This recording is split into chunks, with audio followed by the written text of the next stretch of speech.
Our last lesson in this course appropriately focuses on a common mistake that happens at the end of the hand. Most low-stakes players leave a ton of value on the table, so to speak, with their overly passive river play. The primary manifestation of this mistake is checking back on the river with hands that are more than strong enough to bet for value. A common remark from players making this error is, "Oh, he wasn't going to call anyway." How can you be so confident? If there's one thing to be sure about in live, low-stakes games, it is that people love to call. Why are you suddenly ignoring this obvious exploit on the river and letting them off the hook? Many players seem to have an irrational fear of betting on the river when they know that checking is sure to end the hand. They are so eager to get to showdown and not interested in getting any more value from their hand.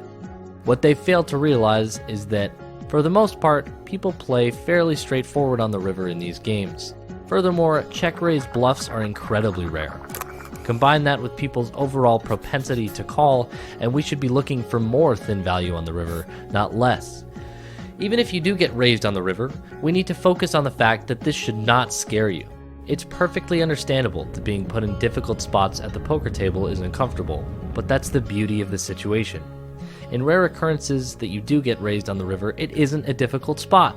Just fold.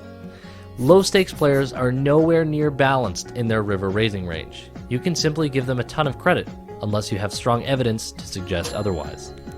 Here's a fun experiment that you can play over your next few poker sessions, which may help illustrate this mistake. Keep track of these two things: the number of times that you see a bluff raise on the river, and the number of times that you see somebody check back the river with a super strong hand. We will bet that the latter will far outnumber the former.